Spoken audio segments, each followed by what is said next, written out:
All right. Well, hello everyone. Thank you for joining us today, whatever time zone you are currently in. The Chinese calendar says it's the year of the rat. However, I would argue in our industry this year, it's the year of the webinar.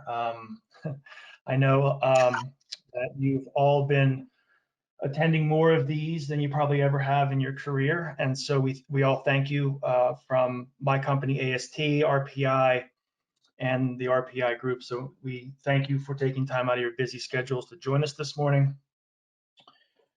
Just a few notes here before we get started. I've already gotten one question about a copy of the slides. Yes, we can make the slides available at the end of the presentation. This is also being recorded.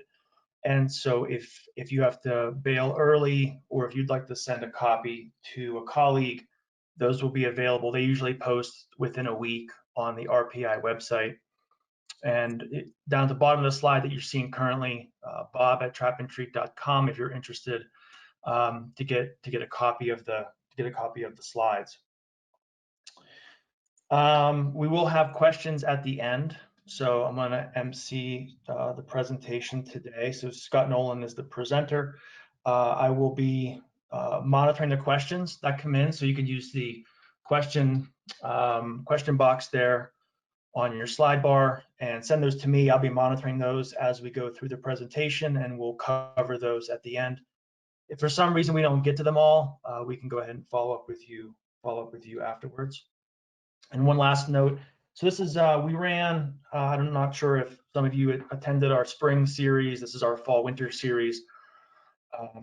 And so this is the first of 6 presentations over the next, between now and Christmas. We've got 3 here in November before we get to the Thanksgiving holiday, and then 3 in early December leading up to the Christmas holiday. So if you would like to register for any of these, again, you can hit up Bob Elliott at bob@trapandtreat.com.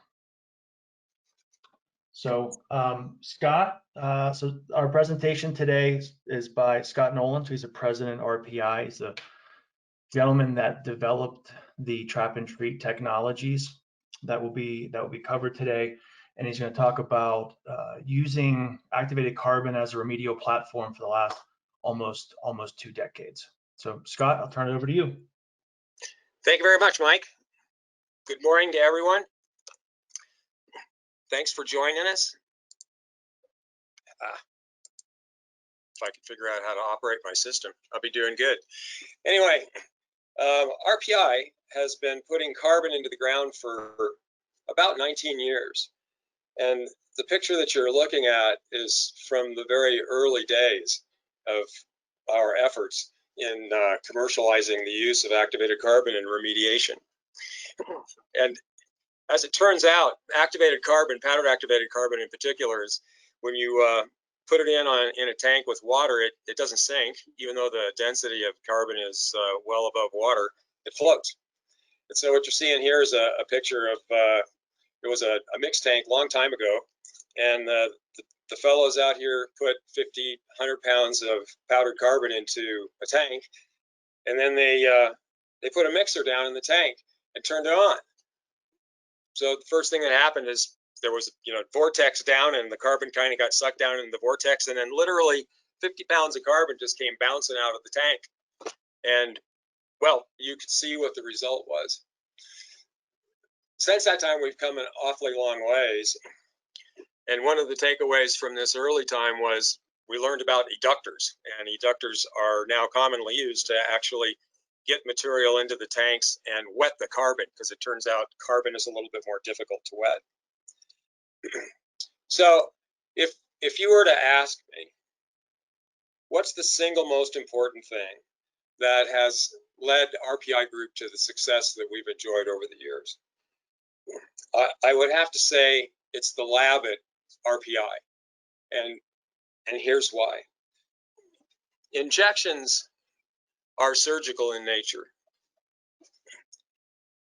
Every injection targets some volume in the subsurface of contaminated formation, and the size of that volume is really dictated by the grid spacing between injection points, the vertical spacing between injections, but you're targeting some amount of volume in the subsurface. And that volume in the subsurface has some amount of mass in it. And so one of the things that's really important when it comes to in situ remediation is understanding that vertical change in contamination on sites as a function of location within the contaminated plume. This data is some real data from a site that was here in Denver, Colorado, and it's TCE concentrations, and as you can see, in micrograms per kilogram as a function of depth in meters, and also the lithological setting. So you can see it's a depositional environment. The really cool thing about this data is you can see how rapidly the concentration is increasing as a function of depth. And the highest concentration we're seeing here is 25,000, over 25,000 ppm. And if you notice, that's in a seam of silt that's about 1/4 of an inch thick. 25,000 ppm, as we all know, that's 2.5% by weight. The highest concentration that we actually saw out on this site was 54,000. But the point of this slide is that concentrations can change very rapidly, and you can have extremely high concentrations in very localized environments. And if you don't understand, if you don't know that this exists, you could clean up all of the contamination above that silt zone and all the contamination below that. And this site was originally earmarked for oxidants. They were going to inject potassium permanganate. But if you didn't understand that this existed, you'd be injecting permanganate for a really long time, as I'm sure everyone out there can understand. And so how does this relate back to success we've had? Well, the lab, during RDC work, we take a lot of soil samples, and my hat's off to the geologists who actually teased this out and took those thin slices and submitted them to the lab for analysis. So having set the stage for at least one of the, I think, most important aspects of in situ remediation is understanding this distribution.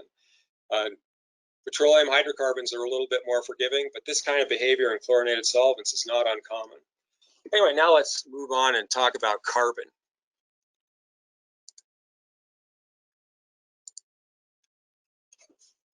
Over the years, I mean, activated carbon is not new. It's been around for decades. And over the years, the industry has really developed rules of thumb regarding activated carbon. Things like all carbons are the same. I can tell you that all carbons are not the same. So coconut is different than bituminous coal. Bituminous coal is different from lignite, and that's different from wood. All these carbons have different properties. And as you can see, the properties of the activated carbons that you get from these different things are dictated by the material itself, the ash impurities, the density, the pore structure of the material. Coconut shell is quite different from bituminous coal and also from wood if you start looking at it underneath a microscope. So this is an important thing to keep in mind. And I've seen statements like that even in, for example, an EPA white paper where it basically said all carbons are the same, and they're not. One of the really important things about activated carbon is just the idea between virgin carbon and reactivated carbon. And it's one of the real powers of carbon that's been taken advantage of in the marketplace over the years is its ability to be reactivated. So once it's spent and used in like pump and treat systems that's been going on for a long time, you can send it back and have it reactivated. So the difference between these things, virgin carbons are brand new. They're newly manufactured. They've never been used for anything from raw materials such as coal. RPI uses a high-grade bituminous coal to manufacture all of its products, and all of our products are based on virgin carbons. There is a whole other segment, though, in the activated carbon industry, and that's the react carbons. And essentially, you have two different marketplaces. You have the drinking water segment, and then you have wastewater. Drinking water carbons are really closely managed. These are the carbons that are utilized by many municipalities all over the country. So those are manage very closely to make sure that nothing bad gets mixed in with those. They're reactivated, and very often they're just sold right back to the original municipality where they came from. So the housekeeping on those guys is really closely managed. Where on the wastewater carbon side, that housekeeping is very poor. So you get carbons coming from all kinds of different places, from the plating industry, from various other manufacturing industries, and they all get kind of put together. There's not a lot of housekeeping that goes on with that. So there's a very high potential that reactivated carbons can contain contaminants like heavy metals. The reactivation process is going to eliminate any organic contaminants, but metals still are potentially present.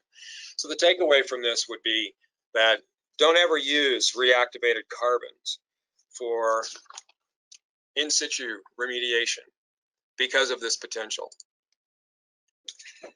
So another feature of activated carbon, and this is, people tend to think that once something is absorbed to carbon, it's just stuck there forever. It's not true. This is really a thermodynamic process, and there's a heat of absorption for all of these things. So and rollover is a process whereby one thing that's been absorbed to carbon can now be kicked off or displaced by something else. And to illustrate this, we did an experiment in the lab where we set up 2 vials and we exposed carbon in one vial to 2000 ppm xylene, and in the other was 100 ppm vinyl chloride. We used pretty high concentrations just so that we could illustrate this fact in a very short period of time. So at equilibrium, we let these things mix for a 24-hour period. You could see what our equilibrium concentration was based on whatever the dose of carbon that was employed in the test. We had 1.4 ppm left in the water and 2.42 ppm of vinyl chloride left in that one. So then what we did is we came along and we spiked the vinyl chloride vial with 2000 ppm of xylene. And now you can see what the results were. In a very short period of time, the vinyl chloride concentration is now increasing. The xylene, which has a higher heat of absorption, is kicking the vinyl chloride off of the carbon. After 24 hours, you can see we're up to 16, and things are still changing. So why is this important? The fact that these things aren't stuck on there all the time has tremendous impacts out in the industry. What it means is that something that's on, when you inject carbon in the ground, if you don't have a viable degradation mechanism in place to degrade the carbon, to degrade the contaminants that are absorbed to the carbon, you're going to have problems in the future. This really has dire implications when it comes to PFAS compounds. And there are a lot of people out there that are promoting the use of activated carbons to treat PFAS. And this is a big mistake. The heat of absorption for PFAS compounds is pretty low. And so initially when you put the carbon in the ground, things might look very good. You're absorbing a lot of these compounds, but then over time, other contaminants that are in the water begin to displace those things. And so then you'll have ultimately what you create is a brand new source of PFAS compounds in the ground. Not only do we communicate this to people, but RPI has taken the position from day one. None of our products to date have ever been used on a PFAS site because of this problem, and they never will be. So this is a very important concept to just not forget about. So here's another aspect of activated carbon. It has to do with absorption capacity.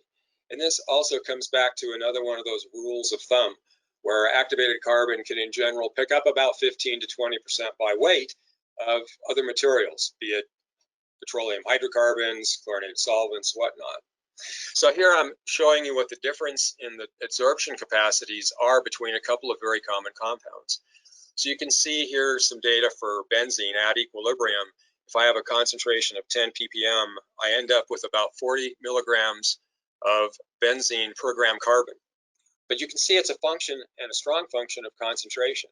And the equilibrium absorption capacity changes dramatically depending on what the dissolved phase concentration is in the water.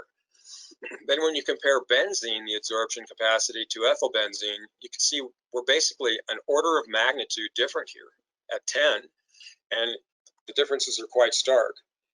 So again, this needs to be kept in mind. The performance of activated carbon is strongly a function of the contaminant that's present and the concentration it's being exposed to in the subsurface. So we have done a lot of lab work here at RPI, and we conducted a test with diesel fuel. And diesel fuel, as everyone knows, is not terribly soluble in water. So what we did is we actually did some experimentation to look at absorption capacity, kind of through that lens of the slide I just showed a minute ago. And we used a couple of different carbons, the standard carbon that we get from Calgon, and then also a wood-based carbon. And what we did is we put some carbon together in a bottle of water, and then we added diesel fuel, and then we mixed it for a period of time, and then carefully separated all that out, and then measured the amount of material that had been absorbed at saturation on the carbon.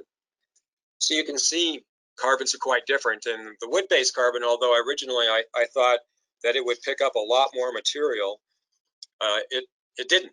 It performed much more poorly than the activated carbon, that the bituminous coal-based carbon that RPI uses in its products. So this tends to show that that rule of thumb of about 15% total absorption is incorrect, and certainly doesn't apply across the board. But the more important thing associated with this is not the absorption capacity. It has to do with degradation of things that are absorbed into the carbon. And from the very beginning, RPI has always said the carbon cleans the groundwater, the bugs clean the carbon. It's kind of a catchy phrase. The carbon cleans groundwater, the bugs clean the carbon. Industry thought about that. Industry came back and said the bugs are too big. They can't fit into the pore structure of the activated carbon. And they're correct. However, there's ways for bugs to get down inside the activated carbon and be able to get at those things. So coming back to this bench test on diesel fuel that we conducted, some of the things that you can see are quite visible when it comes to some of these tests. So these are some of the test files from a diesel bench that we put together, and you can see the various different colors. These colors are really generated because of trace metals that are put in there as nutrients. So some things are clearly visible. So for example, the yellow tinted vials really, I'm pretty sure that that's due to iron. That was, the valence state was changed in the iron as a consequence of the biological activity of the diesel. And what we did is we used that pre-diesel loaded carbon in this test. Then the pink vials are probably stemming from either, for the moment my mind just went blank, but it could be permanganate, although I don't think we put permanganate in there. Shoot. Anyway, I'll move on. But the color here is due to one of the metals that we added in there. So you can see that there's obviously some very large differences between what's going on in these different vials biologically. Love this slide. This is again from that diesel bench, and it shows the extensive biological activity that's going on, and the carbon that was in there is encased in this glob of material. You can see there's a lot of activity going on. The consistency of this was almost like egg drop soup. So this is just really a cool slide that shows biofilm formation, gas generation from the degradation of the diesel fuel that was actually absorbed into the pore structure of the carbon. So clearly these things are bioavailable, even though they are absorbed onto the carbon. I'm going to spend a little bit of time on this slide. This is again related back to the diesel bench that you saw the vials from. So here is our preloaded carbon, and it contained just over 180 milligrams of total diesel fuel on the dose of carbon that we put in. And then what we did is we tracked the degradation of the total diesel fuel in the systems over time. And the really interesting thing about this line is it's pretty much linear. All of the normal kinetic models that I think of, like first order kinetics, they're not straight lines. This one, though, is really like zero order kinetics, and it's telling us something that's very important. The thing that I believe it's telling us is that there's a direct relationship between the platform of the activated carbon and the kinetic rates of degradation. This is like a massive stage. The larger the stage, the more rapid the degradation. The straight line fit on this curve, you can see here, shows not only this is the intercept, this is where we started at approximately 180, and the slope of the line is related to the kinetic rate of degradation. You can see the correlation is pretty decent.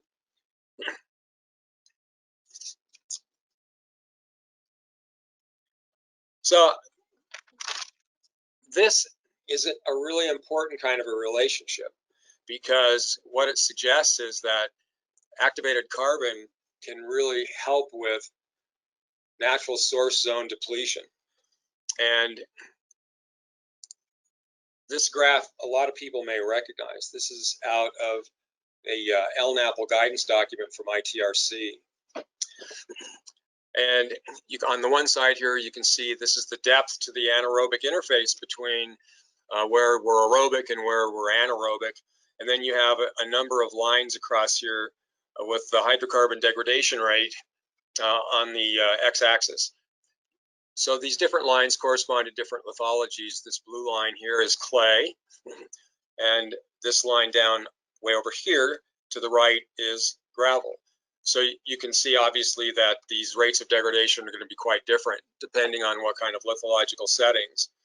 But if you kind of look around at, just what's the average kind of site look like, what kind of degradation rates might you see? The interface between the anaerobic and aerobic location would be maybe between 10 and 20 feet. A lot of sites fit into that area. So we're probably looking at right around in this area. So we had been involved in a test out in Texas, and I'm going to share some of the data from that site. And we're going to keep in mind the degradation rate in here, just looking at this mnemonic graph of maybe being around 2 grams per meter squared day, somewhere right in here in the middle. So at this site, and it was in Texas, we actually took advantage of the chemistry that I was showing you some of the data of in the colored vials a couple of slides ago. And we took that approach and we applied it out on a large condensate site out in Texas. And when you take a look at the removal rate that we got from the ITRC graphs, and then apply that across the area of the plume that we were treating on this site in Texas, and you can see that we had, this becomes about 730 grams of free phase per meter squared year on this particular site.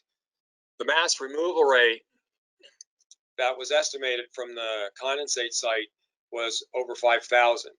Now, this is the same technology that was applied in that diesel bench test that I was showing you earlier in terms of the degradation and some of the things that we observed during that bench test. So what this says is that the use of activated carbon in these LNAPL sites really enhances the rate of natural source zone depletion. There's a key role to be played by activated carbon on these kinds of sites. And the original rule of thumb that you can't put enough carbon in the ground to absorb all the mass out on these free phase sites, I mean, that's an absolutely true statement. But we're missing the point. The point really is that we don't care about the absorption capacity. What we care about is that there's a relationship between this total stage, this total surface area of the carbon that we put in the ground, and the mass removal rate. So we can actually use this to design achieving some sort of a cleanup standard just based upon the amount of carbon that we put in the ground. And it's based on a kinetic design rather than an absorption design. This was one of the really important things that came out of the bench test that was done here at RPI using diesel fuel, was this concept that there is this relationship between the total surface area of the stage upon which the degradation is occurring, the activated carbon, and the rate at which the removal is taking place, the rate of degradation. So I would say that activated carbon-based products like RPI's Boss-200 product they've got a really powerful role that they can play on these LNAPL sites. So here's just a quick summary of some of the places where these LNAPL sites where we've actually applied Boss-200, and also the one site where we applied the technology that I showed you the slides from. So you can see that on that particular site, the one that I showed the slides on, out of 20 wells as of September 2019, and that was about 2 years after the treatment. And the design was based on achieving elimination of LNAPL and achieving the goals on the site in 18 to 24 months. So out of 20 wells, at this point, we had 2 that still had measurable LNAPL. 11 out of that 20 that originally started with free product, the benzene in there was below the MCL, and this was a condensate site, and the condensate in Texas is pretty rich in benzene. So it's not a trace level contaminant, it's fairly high. 6 of the, as of September 2019, 6 of them, the data still suggested that we had submerged NAPL. Since that time, there's been an improvement at the site, as you might imagine. We're down to just literally 2 wells, one of which was in the center of the old source area, which access was really difficult to, and one other one that had a trace. The rest of them, there's been no detectable NAPL for a long time. So you can see we've treated roughly 50 LNAPL sites, from spanning crude oil through mineral spirits, condensate, paint thinners. At this point in time, over 60% of them are closed. There was a site in Denmark also that was gasoline. We had started out with 1 to 5 feet of petrol and monitor wells. It took a longer period of time, but approximately 5 years from the pilot, the site received an NFA in 2018. So what's the point? The point is that activated carbon has a really powerful role that it can play on these LNAPL sites. And I know that many people in the industry felt like, well, activated carbon doesn't really have a good application here because you physically can't put enough carbon in the ground to absorb all that mass that's there. And that's a correct statement, but we're missing the point. There's a kinetic feature here that needs to be included. So some of the other things that are really important with activated carbon in terms of its properties are, it's a conductor. Well, so what? So this slide is just a rough animation of that characteristic of it being a conductor. So those little sparkly things are electrons moving along the carbon structure.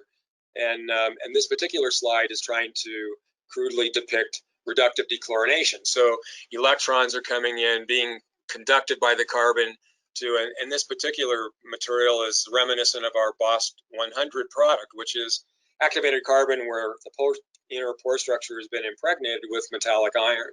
So here's the iron inside the pore structure of the carbon. Electrons come in and then reductive dechlorination takes place. These little green balls were the chlorine on, this is a TCE molecule. So we're degrading that, and it's the conductivity of the carbon to shuttle electrons around is really important. So we'll look at that one more time.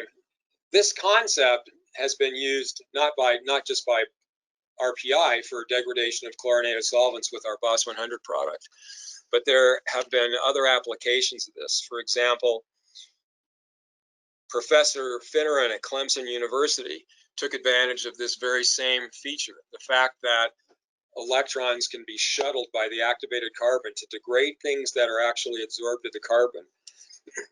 And he did some work with explosives, RDX, for example. And RDX was actually, that had been absorbed on the carbon, was degraded through a biological feature that generated electrons. So you had electron donors present that were fermenting, generating electrons. And then those electrons were being shuttled by the activated carbon to the point where they were needed.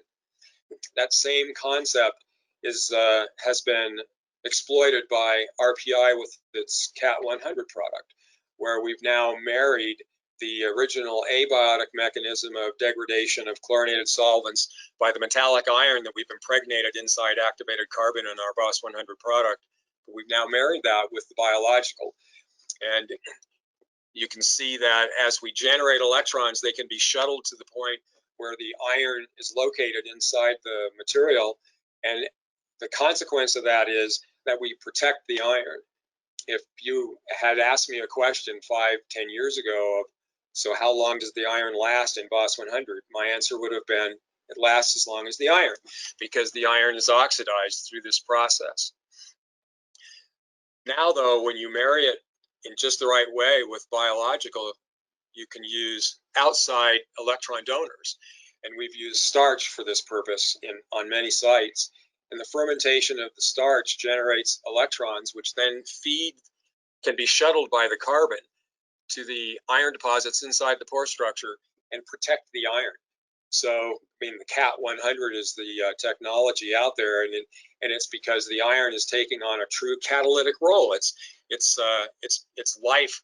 It's being protected against oxidation.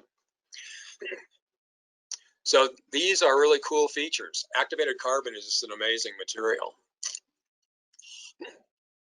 With that, I think we're at the end of the presentation, and I'd like to go ahead and open it up to questions. All right, thanks, Scott.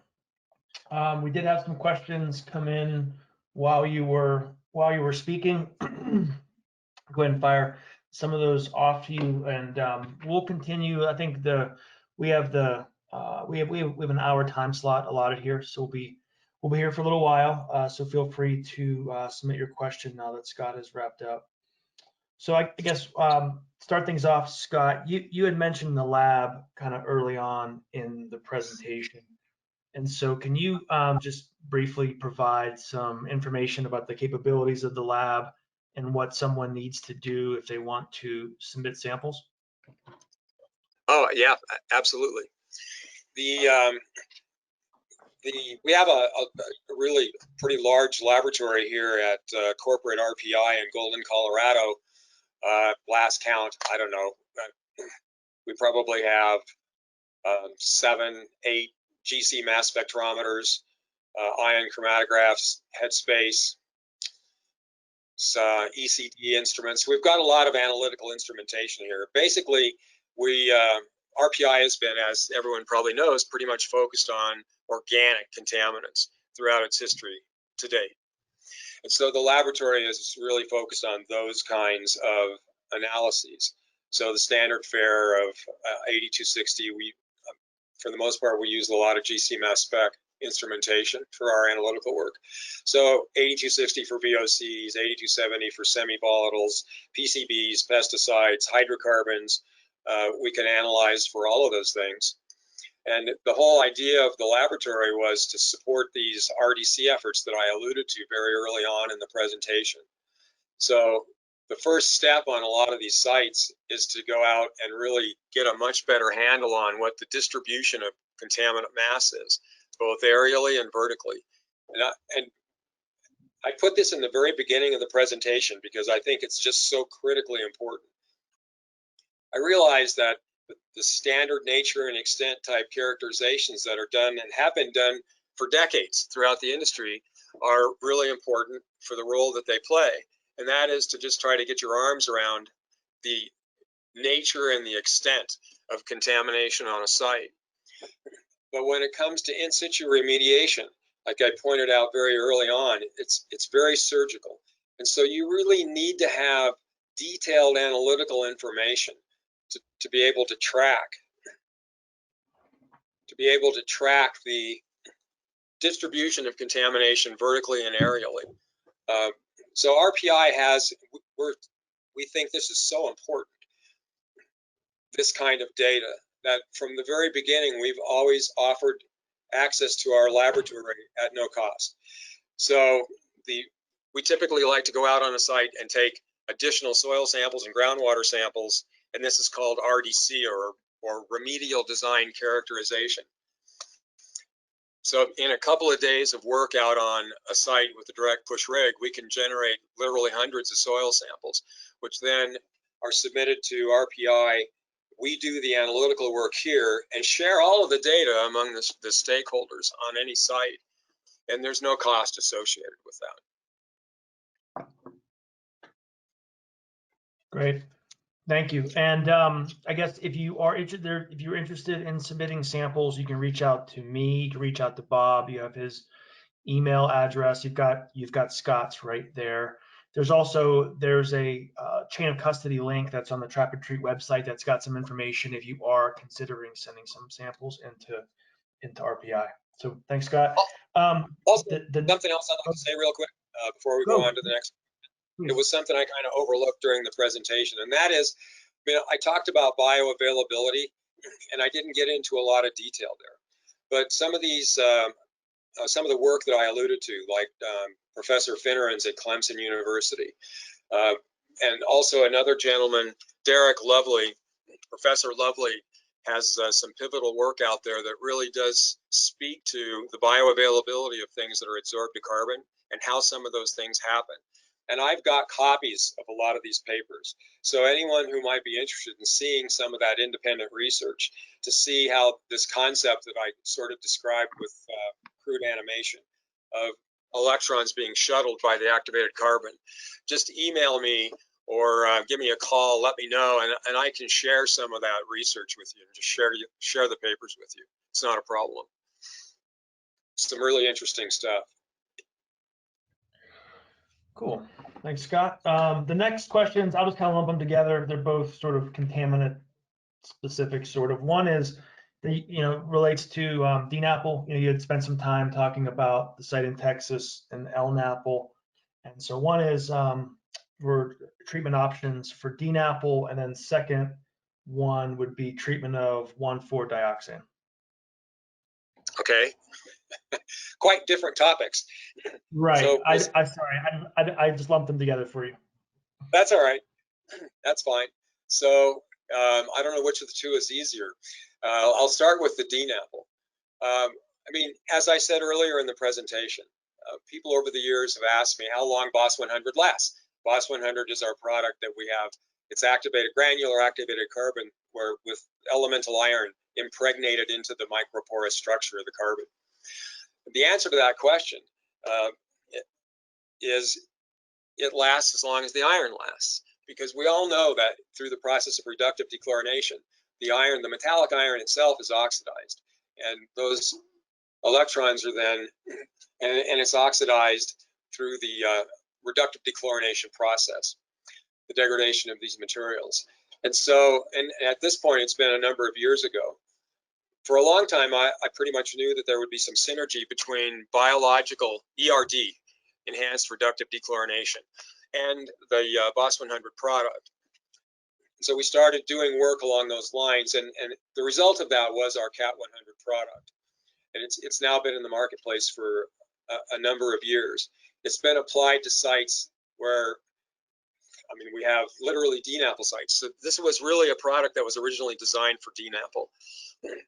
And the result, as I alluded to in the presentation of this combination is that the microbes, and you need more microbes than just the microbes that degrade chlorinated solvents. You need microbes in there that can degrade the donor, the electron donor, the hydrogen donor, if you will. Those are kind of synonymous concepts. In this case, the starch. And it's at least our position here that a lot of the bugs that are out there, like the DHC and so on, that can degrade chlorinated solvents, aren't all that adept at degrading things like starch. So we have a set of bugs in the Cat 100 that's their sole purpose in life, is to degrade those complex carbohydrates and knock them down to smaller pieces that can then be beneficially utilized by some of these other organisms. So the net effect of all that is, once we get the bio going, then the bio starts to generate these electrons, which then can be shuttled by the carbon, and we can preserve the iron. So that's the product that we really designed around going after DNAPL sites. And we've applied it to sites that were so heavily impacted that during the RDC sampling, literally free product, one of them was a carbon tet site, ran out of the sample sleeve. And we've had a lot of really good success. One of the classic projects that we were involved in, and I just call it the contaminant soup project, literally had hydrocarbons, ketones, esters, chlorinated solvents. There was this broad spectrum of different contaminants present in the groundwater. And frankly, at that time, this is several years ago at this point, we really didn't know how the CAT technology would function in that kind of an environment where we were looking at degradation of things like ethyl ether and TCE and benzene, acetonitrile. It was just a really convoluted mix. But we've actually successfully, it's under managed closure, so I can't say it's totally closed. But the site was treated using the CAT technology, and we were able to actually see not just chlorinated solvents, but also these other contaminants being degraded as well. So it's a very powerful technology, and this idea of electron transport by carbon is a really powerful thing. Now, coming back to 1,4-dioxin. 1,4-dioxin is a different kind of animal. But we're going to have to switch topics now and talk about BOSS 200, because BOSS 200 was really the product that was engineered and designed towards degradation of petroleum hydrocarbons. And that's really the technology that was being utilized, although it was enhanced with some donors on our diesel bench. It turns out the blends of organisms, and we've been working with our bug vendor for a long time to enhance the ability to degrade benzene, oxygenates like MTBE, tertiary butyl alcohol, and so on. So we actually had them do some testing with our consortia that is utilized for the hydrocarbon generation or degradation, sorry. And we tested that with 1,4-dioxin. And there are bugs in our mix that will degrade 1,4-dioxin.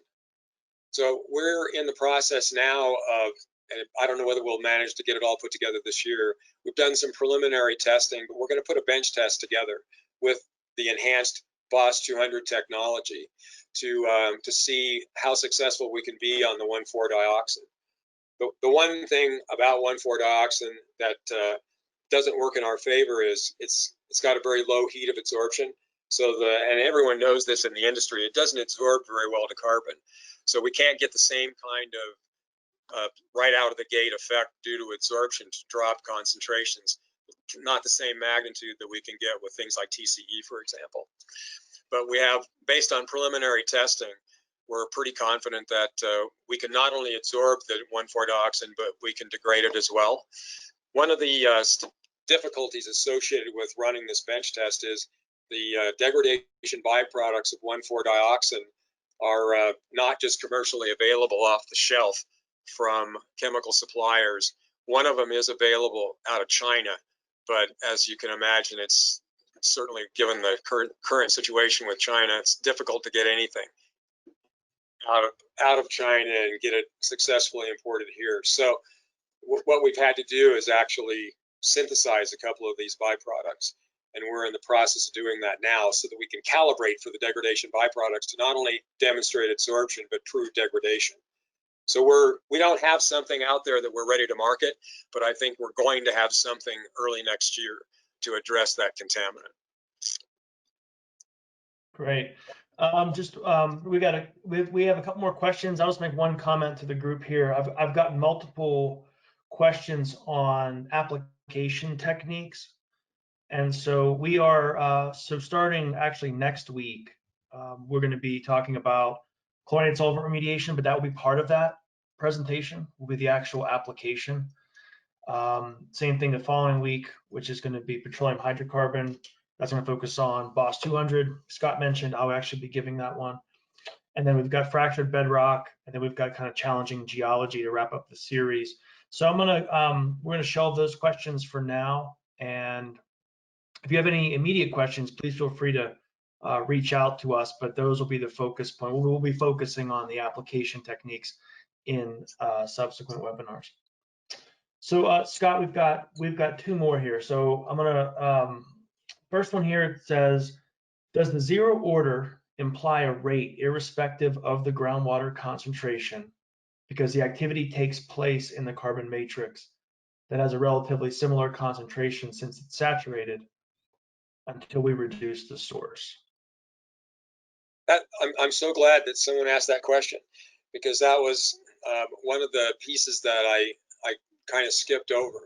And that's the importance of that zero order kinetics that is displayed on that graph and the relationship between the surface area of the carbon. RPI certainly strongly believes that that this is the case. And the surface area, it's like a massive stage. So the degradation is being played out on this stage. The larger the stage, the more rapid the degradation rate. From the graph and the bench study that we did on the diesel test, I mean, we extrapolated a kinetic rate from that data. We've applied that same rate, and we extrapolated a very comparable rate from the site that I was talking about in Texas for the condensate that was being treated down there. But in any case, so that opens up a whole new way of looking at design. And I neglected to really explain this. Normally, people tend to think about using activated carbon in the design for remediation based upon absorption capacity. How much carbon do I have to put in the ground to reduce my benzene concentration from where it is now to 5 ppb so that I could start closure monitoring on my site? The data from the bench test, the diesel bench test, really pointed us in a totally different direction. It now said, wait a minute, let's talk about kinetic design. Let's use the kinetics, the rate of degradation, and how that's related back to the surface area of the carbon. So it opens up a whole new dimension and a whole new way to go about addressing sites. And we've employed this on more than one LNAPL site to date, very successfully. So what it allows us to do is to really look at, through a discussion with you, the consultant or the property owner, to say, okay, so this is what your site looks like today, and what kind of a timeline can we look at? So we can back into, based upon a timeline, to eliminate LNAPL, measurable LNAPL, for example, on a site, on a diesel site is a good example. And then use that timeline to then take advantage of the kinetic design to back into an amount of carbon that I would, or BOSS 200 in this case, that I would actually need to put on the site in order to achieve that. So industry is not wrong with their comment to me a long time ago that said, a lot of these LNAPL sites, there's so much mass in the ground, you can't put enough carbon in the ground. They're right. That was the whole idea of trying to measure absorption capacity. And even though we measured a much higher absorption capacity than the rule of thumb in industry missed the point. The real point here is the fact that there is a relationship between the amount of carbon in the surface area, the stage, the size of the stage that the degradation is being played out on. And we can use that to an advantage. So the use of activated carbon when it comes to these LNAPL sites and natural source zone depletion, I just didn't spend enough time on this. There's a huge role for products like Boss 200 to be played in that industry. We can really shorten the timeline, as was shown by that one slide where we had 7 times the mass removal rate on our site down in Texas versus what would have been predicted based upon the mnemonic graph that came from the ITRC document on LNAPL. There's a huge role that can be played. And in general, one of the things I'd leave everyone here with is activated carbon is such a cool material, and it's so powerful. There's so many different ways you can approach a design. It just needs to be used a lot more extensively in the industry for remediation, and I'm sure it will be over time. All right, Scott. Last question. This is one of my favorites that we get from time to time. It says, it's well written, so I'll read it verbatim. Can you describe a quote crash and burn unquote failure of your technology? When has it not worked, and under what conditions? I can. We've been, like I said in the very beginning, we've been putting carbon in the ground for 19 years. And when we first started putting carbon in the ground, I mean, frankly, we didn't know what we were doing, and we were just learning as we went. We had no idea what would happen when we did the injections. So over the years, I mean, we from time to time have failures. Most of the failures that we've had are related to distribution, because everyone knows this is a contact sport. And when you start injecting slurries in the ground, and slurries are not easy to inject. Solutions are great, so like persulfate solutions, they're really easy to inject. You can do it with almost any kind of equipment. You don't have to have special techniques. Some of these other webinars are going to really speak in detail about those techniques, because all of our products are slurries, and injection of slurries is not easy.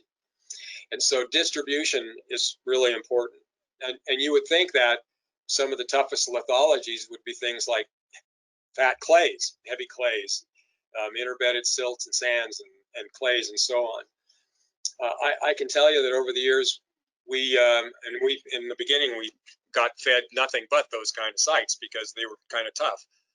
We've had really good success on those. The ones that we kind of struggled with were sand. And you'd think sand would be easy to inject in, but if you start thinking about slurries and injection of slurries, sand does exactly what it does in a monitor well. It's sand pack. So you inject it into the subsurface, the water moves through the sand very easily. What doesn't move through the sand real easily are the suspended solids in your slurry. It filters it out. So we had to develop special techniques for that. Every site is unique.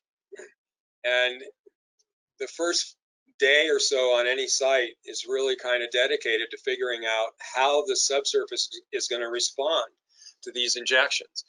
How much difficulty is surfacing going to be? So some of the sites, in fact, just within the last couple of years, we're working on it currently, but there's a problematic site in the Rust Belt and it is a chlorinated solvent site, and it's in sand. And the techniques that we had developed a long time ago at Vandenberg Air Force Base to really deal with sand, the first initial injections that were done there didn't perform well. And when we went back and started looking at the distribution of material in the subsurface, frankly, it was horrible. So we're in the process now of looking at what can be done to try to get a better distribution in the sand. So absolutely, we're not perfect, and we've had failures on sites where things don't perform as well as we think they should based upon all the design calculations. From our website, you can tell that, I mean, we also have a lot of successes. We've been very successful at closing sites. I'd be hard pressed to tell you what percentage of sites that we have are unsuccessful. Part of that just has to do with how do you define that. If our target was to reduce everything to below 1 part per billion and absolutely close the site, I mean, we treat a lot of sites where, I mean, that's not even a realistic goal, because it's a PRB, for example, or you've got a lot of mass underneath a building that's just going to bleed contamination into perpetuity. So again, every site is unique. Distribution probably has been at the heart of probably 90% or more of the projects where we've had less than stellar results or less than the results that we designed for.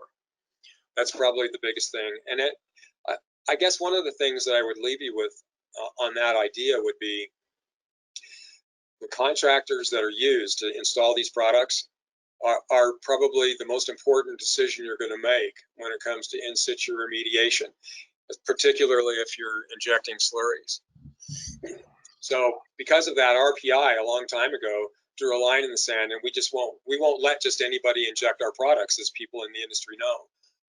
There are very specific companies like AST and other companies that are identified on our website that are part of the RPI group, if you will, and they're the ones that have been trained on how to actually put these things in the ground to make sure that we're going to have the success that we've designed for. The other piece to the puzzle that's really important is it's not just the injection contractor and making sure they have the right kind of equipment and that they have the right kind of techniques to put these things in the ground to achieve what's necessary in order to get good results. The other piece to the puzzle was where I started. It's knowing the distribution of contamination, because if I go out there and if I don't know where there's pockets of really high contamination, it doesn't matter what I did. It doesn't matter how good the product is. I'm not going to be successful. So that thing I mentioned, RDC, that remedial design characterization, that's something that almost across the board we insist on doing that, going through that exercise on sites to really develop the distribution of mass, contaminant mass, both vertically and aerially on a site, because that supports the entire design for the treatment. Well, thanks, Scott. Yeah, those are actually two things that I mentioned in my presentation that I'll be giving in a few weeks. Is it's really comes down to understanding where the mass is and distribution, and it's usually one of those two things that are gonna sink a site. And so we're gonna spend some time on those topics specifically as we go through the rest of the presentations in the series and focus on the successes that we have had in sand. Scott mentioned sand can be a challenge. We've also had a lot of success in sand. It can be tough for slurries, but we've figured that out over the years. Same things on the other side of the spectrum with clays and silts to glacial till, weathered bedrock, and then bedrock. So we're going to actually touch base on all of that in the rest of the series here. And so I guess before we wrap up, if there's something that interested you today, or if you would like a one-on-one presentation on something specific, please reach out to us. We can make that happen. If you've got a site and you want to evaluate it, but you want to learn more about BOSS 100 specifically, please reach out and we can go ahead and set up something one-on-one or with your office. So I guess I'll leave it there. Thank you very much for attending. I don't know, Scott, if you have any final words before we sign off. No, just to thank everyone for their time. I know you're busy, so it's certainly appreciated. And just like Mike said, if you have any questions, if you'd like to get copies of some of the papers that I talked about from Derek Lovely, Professor Lovely, or Finneran, or some of the other resources that we have, I'm happy to share that with people. So please, everyone, have a wonderful day, and we look forward to hearing from you.